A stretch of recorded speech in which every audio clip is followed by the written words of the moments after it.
Good evening everyone and welcome back to a new little update. It is going to be more focused on travel requirements this time. If you are new to the channel, I am Andrew. I do live here in sunny Tenerife. I'm in Los Cristianos at the moment. If you are returning, welcome back. Thank you very much for joining me. I'm going to run through today exactly what the requirements are when coming over to Tenerife. You can apply this to the Canary Islands, Spain as well. I do many live streams and a lot of people ask the same questions, and I thought this might help a few people out, help clarify a few things. I am going to do my very best with this. I'm going to put all the links in the description for you to read through as well. The majority of this is going to be based on people travelling from the UK. However, I do mention the EU a few times as well. And this is mostly from the UK Gov website as well. All of those links will be in the description. So let's jump in and see if I can unscramble and help a few of you out with exactly what you need if you are travelling over well, anytime soon.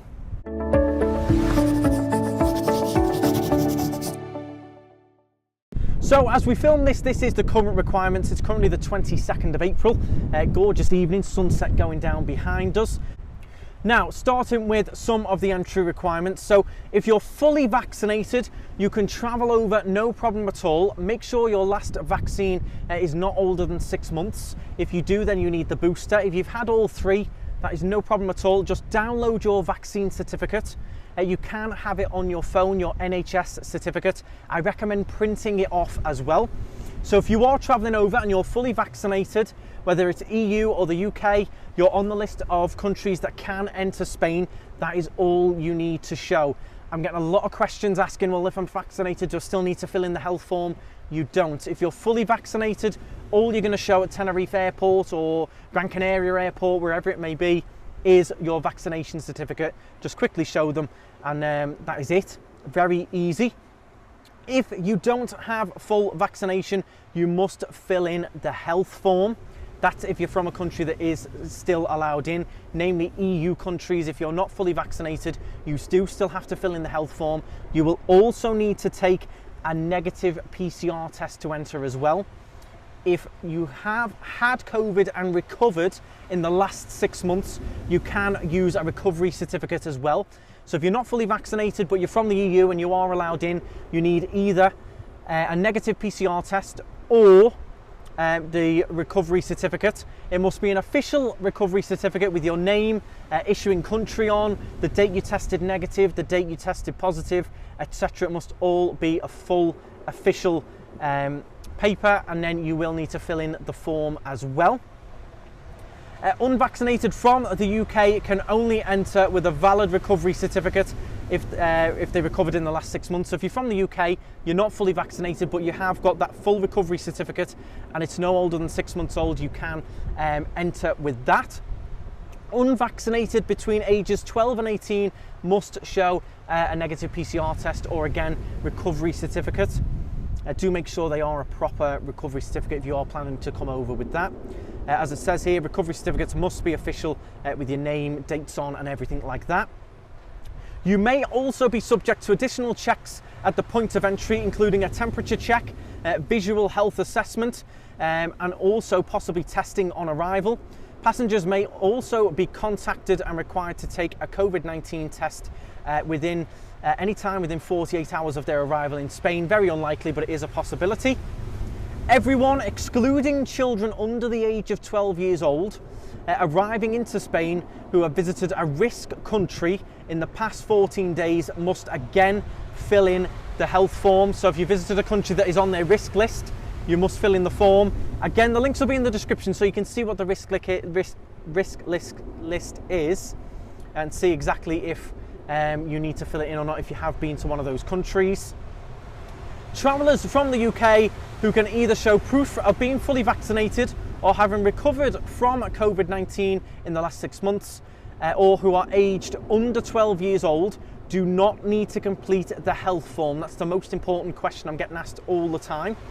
Everyone else must complete Spain's travel health form no more than 48 hours before travel to Spain. Then I will leave the link to that again in the description for that form to fill in. Travellers from the UK who can either show proof of being fully vaccinated or having recovered from COVID-19 or who are aged under 12 years old do not need to fill in the health form. So there it is again, just to remind you, you don't need to fill it in. Just have your certificate ready. As I said, I recommend printing it off. You'll quickly show it with your passport, job done. Now, the other little thing to mention is passport validity. If you're traveling to an EU country, except Ireland, or Switzerland, Norway, Iceland, there's a few countries listed, you must meet the Schengen area rules. Your passport must meet 2 requirements. It must be less than 10 years old on the day that you enter, so do check the issue date. It can't be a passport older than 10 years.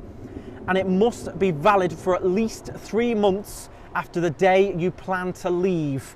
Brackets, check the expiry date. So you do need to check your passport dates. It's something a lot of people forget. So do bear that in mind. Just grab your passport, give it a quick check if you're planning on coming over or before you book. You can obviously renew your passport before you come, but it does take a little bit of time. So do leave yourself with plenty of time if you've got to renew it. You can travel to countries in the Schengen area for up to 90 days in any 180-day period without a visa. This applies if you travel as a tourist, to visit family, friends, to attend business meetings, etc. Make sure your whole visit is within the 90-day limit.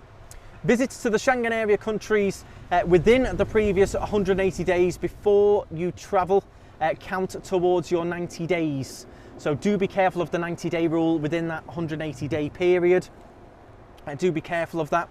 It does say here as well, the passport stamping, you've got to check this as well. Check your passport is stamped if you enter or exit the Schengen area through Spain as a visitor. Border guards will use passport stamps to check you're complying with the 90-day visa-free limit for short stays in the Schengen area. If relevant entry or exit stamps are not in your passport, border guards will presume that you've overstayed your visa-free limit. You can show evidence of when and where you entered or exited the Schengen area and ask the border guards to add this date and location in your passport. Examples of acceptable evidence include boarding passes and tickets. So do be careful of that. Make sure they do stamp it, because you might end up having to prove that you haven't overstayed. They do stamp mine, even though I'm a resident, they do stamp my passport as I pass in and out, but I would be able to prove that I'm a resident, so it doesn't matter.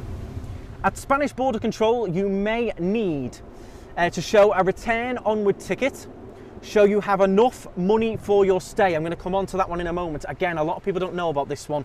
Show that you've got enough money for your whole stay. How much, etc. I'm going to run into that in a minute. Show proof of accommodation for your stay, for example, a hotel booking confirmation. The Spanish government has clarified that the Carta de Invitación is one of the options available to prove that you have accommodation if staying with friends or family. So you may need to fill in that form if you're coming over and staying with friends or your family or someone who owns an apartment. You may need to fill in the Carta de Invitación as well. So, going into that little bit about having enough money for your stay, I found a fantastic article. Again, I'm going to leave that in the description. This is from the Schengen Visa Info News, explaining Spain's €100 per day entry requirement. I'm sure a lot of you are like, what entry requirement is this? I was the same. Visa-free travel to borderless Schengen area, which consists of 26 European countries, is possible for the biometric passport holders of over 60 world countries, including here, the United Kingdom, Australia, United States, Albania, New Zealand, and more. However, visa-free does not mean requirement-free. When showing up at the external borders of the Schengen area, travellers from visa-free countries need to make sure they have several mandatory conditions in order to be eligible to enter. So, it is a long article. I will leave it in the description to read it. I'm not going to read it all to you. But the basics of it are, travellers to Spain required to prove that they have at least €100 per day. Only recently, through a statement on the official EU law database and home of the EU official journal, shortly known as EURLEX, if that's necessary, it has been announced that travellers from third countries reaching the national territory of Spain should continue to hold proof that they have the amount of at least €100 per day in order to enter Spain. The same requirement applies to Spain Schengen visa applicants, which means they need to show proof that they have at least €100 per day that they plan on staying in Spain when applying for a Schengen visa to Spain. Why is it €100? The amount of €100 per day represents 10% of the gross minimum interprofessional gross salary, or its legal equivalent in third country currency, multiplied by the amount of days they plan on spending in the territory of Spain. As of January 1st, 2022, the Spanish authorities have established the minimum interprofessional salary at €33.33 per day, or €1,000 per month, depending on whether the salary is fixed by days or by months. So they've worked it out, it's €100 per day that you need to show. That's how they've worked it out. Then there is a little bit here. Well, I travelled to Spain several times. I've never asked for proof. I've not heard of anyone being asked for proof. I've not been asked for it. I've never ever seen it. Many travellers might have visited Spain more than once, and the same have never been asked to show proof of their sufficient funding and sufficient financial situation. The reason behind such a thing is that while travellers are absolutely obliged to hold proof, the border guards are not required to ask every single person. So it's very, very unlikely that you will be asked, but it's something to remember and bear in mind. Someone saying here, I travelled to Spain, was never asked for proof. But a few people have replied, this is on like the official article here, saying that they were actually required to give evidence and proof that they had that. And they said that all they needed to show was a few bank cards. You could show your bank statement. There's various forms of proof, but it is a potential question that you could get asked if you are very unlucky. I highly doubt you will be asked. What happens if I'm asked to prove €100 per day and I don't have it? Then there is a good chance that you will be turned away if you cannot show some form of efficient funds. You'd probably maybe have to get your friends to send you some money into your bank or something. It's very, very unlikely, but I had no idea about it. Let me know if you did. I had absolutely no idea of that. But something maybe to bear in mind, just in case you do get asked, you will be able to show your funds, but I think it's highly, highly unlikely. And other little bits of news to run through. I hope that has cleared it up for you. If you have got any questions, do drop them below. I'll do my best to answer them. I will, again, leave all the articles, have a read through them for yourself. This is all from my judgment, how I see it. But do have a little read for yourself. You can see the sun's just gone down. It has been a bit of a cloudy, miserable day this morning. It brightened up this afternoon, but there is a weather forecast warning for the weekend, and we are going to get some rain in the Canary Islands, cooler temperatures, and intensifying on Saturday and Sunday for a bit of cloud, bit of rain. Hopefully not, but just so you know, do try and plan, have something to do if it does rain. The next little thing I wanted to mention was that the price of plane tickets to Spain have increased by up to 40% in the summer. Not all down to demand. It does say here that it is down to the price of crude oil reaching $108 a barrel, doubling more than last year. The airlines are now starting to transfer these costs to passengers, so basically you're going to have to cover the increased price of fuel, same everywhere. But I did think that was something to mention as well. If you're planning on coming over, you see cheap flights, jump on them. So what I would suggest is, if you're planning on coming over, just go through a little bit of a checklist. Check the dates on everyone's passports. If you've got your vaccination certificate, just check the dates on that. Check you're not over the 270 days after your second vaccine, or if you've had your booster, you've not got to worry about that. Check you've got it. I would print that off as well, just in case you've got it printed. If they ask you for it, there you go, job done. Obviously, when you've checked in, do make sure you get your boarding passes again. I would recommend printing them off as well. If you're not fully vaccinated, you're going to travel over with your recovery certificate, just to check that that does comply with their requirements. You know, your name is clearly on it. If you've got your passport on it, even better. Your address, the company that have done it, the date you tested, etc. Have all that on there as well. One other thing I would make sure you bring with you is masks as well. I would say there's still a very high percentage still wearing masks, even though they've been lifted. It is a little bit more optional now. You will still need to wear them on buses, local transport, taxis in particular. Some of the shops can ask you to put them on as well. If you have to go to the hospital, the doctors, pharmacies, you will need a mask. So do have one with you, just keep one in your pocket. And just in case you do need to go somewhere that needs them, or you know, you do get into a bit of a crowded area and you want to put one on, do have them with you, because they are still around and there is quite a high percentage still wearing them. So I hope that does help. Do make yourself a little checklist, check everything that I've mentioned there. If you do need to fill in the form, you fill it in 48 hours before. Again, it'll be emailed to you, but I'd recommend printing it off. Just have it all printed. If they ask you for it, you can show it. Nice and easy, job done.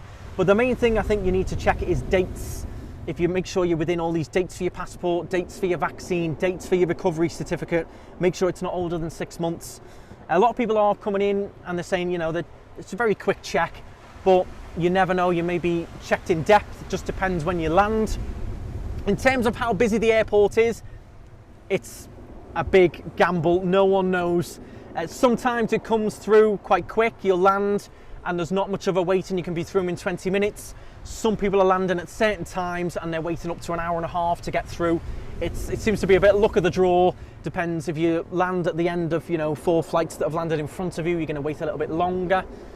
But on average, I'd say it's not too bad at the moment. It's not too bad, especially after Easter now. It has dropped down a little bit. So I don't think you'll be waiting too long, hopefully.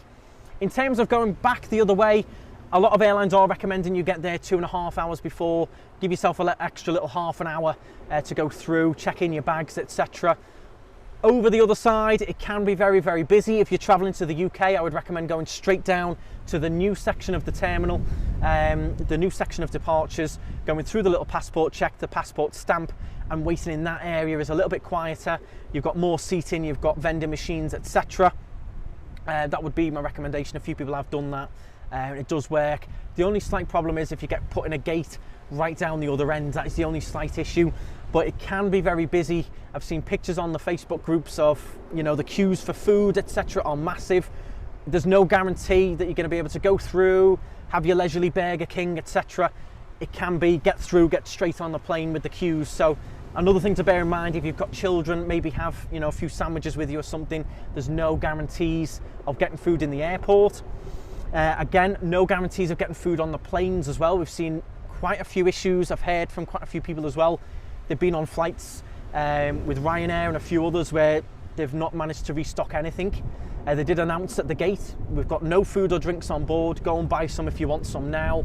So again, it might be worth popping into Boots, getting your sandwich deal, etc. just in case, because we've seen issues at airports, issues with restocking the planes. So do bear that in mind as well. I hope that really has helped. I've done my best there. Again, all the links are in the description for you to click through, have a read.